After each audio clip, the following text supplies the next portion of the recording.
If you could point out a couple things that maybe I'm doing, right, that other folks might be doing as well, that I could correct to be more consistent.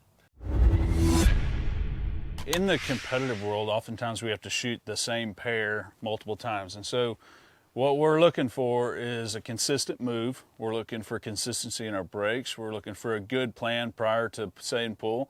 And so with all that being said, we're taking a lot of the instinctive shooting out of the game. And in the reverse side, this will benefit you in the bird scenarios too.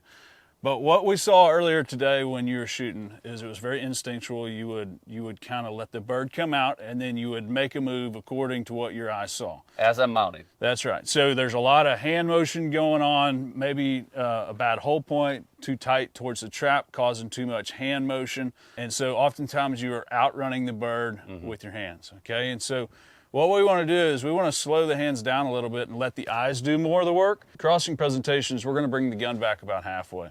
Okay, and I think you like it, and we've worked on it a few times today, a little bit of a cheat mount, meaning we're not going to be hard on the gun mounted, it's going to be a little bit out of the pocket.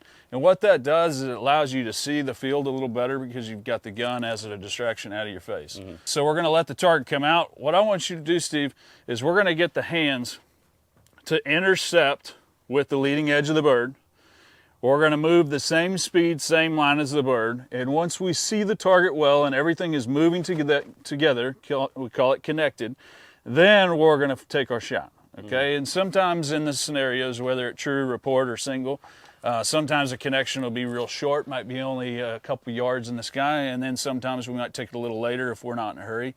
But the key is the connection, okay? Whether it's a dove, quail, clay target, we've got to get the gun moving the same speed, same line as a target. So what we have to do to create the right plan is we've got to look at the birds. We have to make decisions based on the presentations. What do you think that target will need? And when I ask that, I'm talking about the forward allowance, okay, lead. So when you look at this forward, we pull that for me, pull. Bang. Now, Steve, what's your gut tell you distance-wise? Is it close, medium, or far? Close. Okay, it's close. Speed-wise, slow, medium, fast? Medium. Okay, medium. So close and medium, what we've established is if it's not close and slow, okay, if it's close and slow, we can shoot right at it. Close and medium, what do you think that means? Need a little bit of lead? Yep. Okay, if you said it was, if it was close and fast, then it would be a little more lead. Okay, so in your perception, show me with your fingers, how far do you think you have to be in front of that to have success? Okay, so everybody's perception is a little different. I see it at the target, so I'm going to take his fingers and go like this, okay? And judging by the way you shot this bird earlier, I think this is what you thought it took, but it needs this, okay? And so what I'm asking you to do is when the bird comes out, we're going to insert just slightly in front of it. I want you to get a good connection with the target. And as soon as you have a little separation, I want you to fire. We've got to see the target well at the shot. Pull. Okay, good. So, Steve, let me pat you on the back. Great connection, okay? But where do you think you were? Not far enough in front of it. I would agree. Okay, Yeah, so you made a great connection, but we had no separation. Yeah. Okay, so we're gonna have I never a little. pulled away. I got up there and kind of maintained it. Exactly. Okay. When the eye sees it well, we've got to have a little bit of separation, stretching the lead out. Okay. Yep. Same shot. Do it again.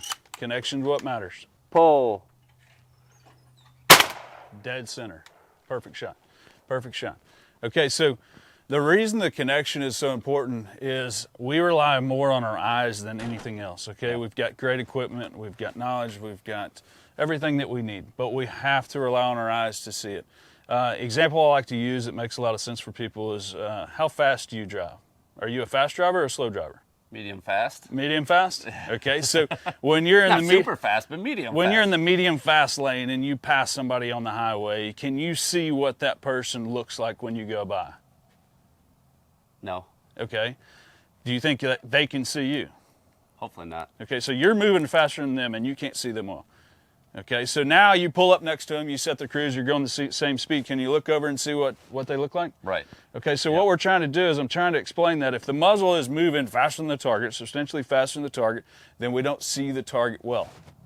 The same if we're out in front waiting on the bird. Okay, so let's get that connection. That's what allows us to see the bird well so that we can pull the trigger in the most optimal opportunity.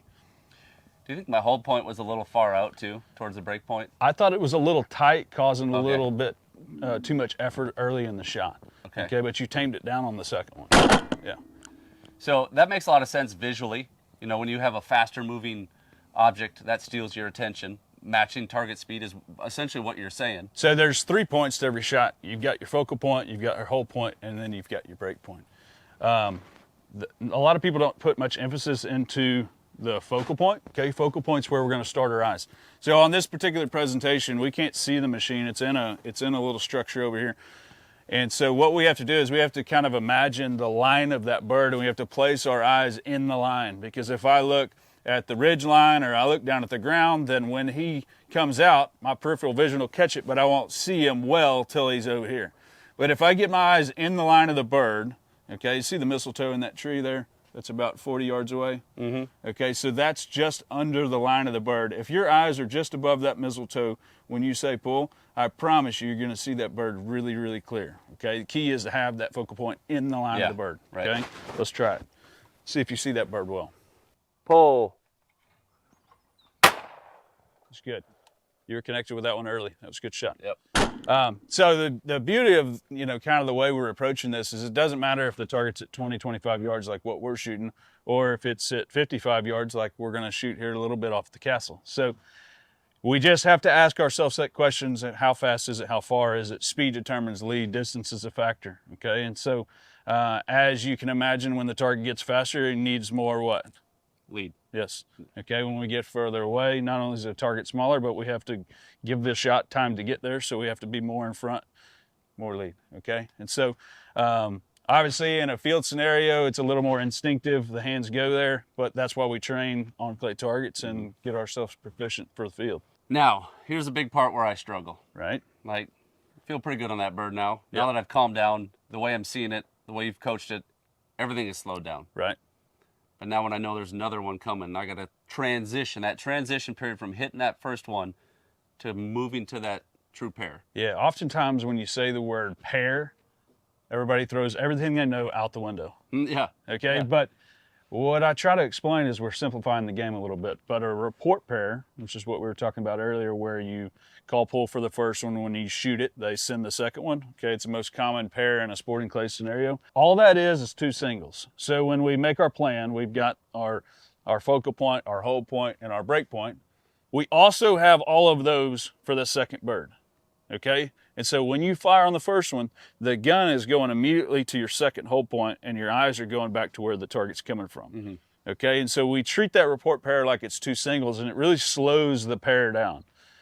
When we transition to a true pair, it's different. Okay, you've got your focal point, your hold point, and your break point, but instead of having that second hold point on the other bird in the air, the gun's got to go straight to the target and immediately create a connection. Right. Okay, and so there is no hold point. So it's more about where your eyes are going immediately after. Right, and in your planning process prior to the pair, you're visualizing based on your show pair where that target's going to be based on where you think you're going to break the first one. Mm-hmm. And that prepares yourself so that when you fire on the first one, you already know where your eyes and hands need to go and make the connection with the second bird. Mm-hmm. So if we shoot that, what is it, 4.6? 4.6. Grosser from the left, Shondell machine. I'm going to break that 4 here. Right. So if we throw a true pair. Right. 4.6 true pair. Pull. Bang. Bang. So what you're saying is when I shot that first one, the clay was there. Right. So I got to have the discipline to break. Go to the second bird.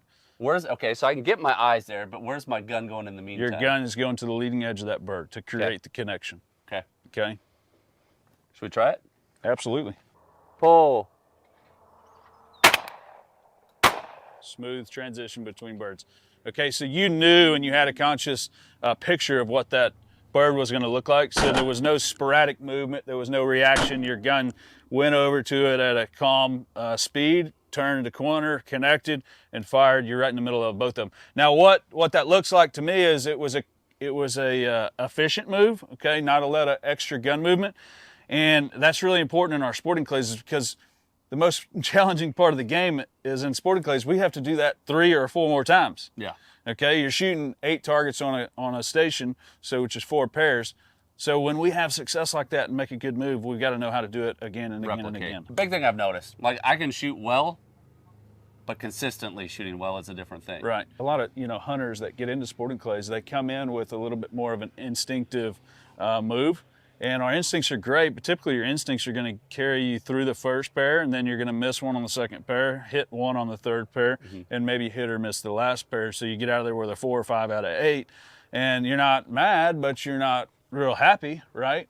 But when we start taking the reaction out of the shot and come in with a little bit of a more efficient, planned out process, then that's when the score starts to creep up. Yeah. Okay? And I imagine you've done this stuff so much. You come up, you see these birds, your brain's it's already put it together. Oh, yeah, no Where doubt. I'm sitting here thinking, okay, well, if this is, okay, then there's my focal point, here's my, and I'm really processing. You know what I try to explain to folks when I'm coaching back at the range? The first time you got in your truck when you got a new truck, how awkward was it to back up and get the mirrors right and turn on the radio and all those things? It's kind of a process, right? Yeah. Well, then 2 years down the road, you're doing all of that at once in a fraction of the time, right? Because you're comfortable and you've been there and done that, right? And so if you put yourself through that scenario enough times, the planning process of the shot, then it becomes really easy and second nature. And for me, I can see the pair once and know exactly what to do, where, 15, 20 years ago, I might have needed to seen it a few times and it would have been trial and error. So it's a process that we learn and get better with. Through repetition. Yeah, no doubt. Yeah. Well, I appreciate the tips because I always take them. Now I need to put them into practice. And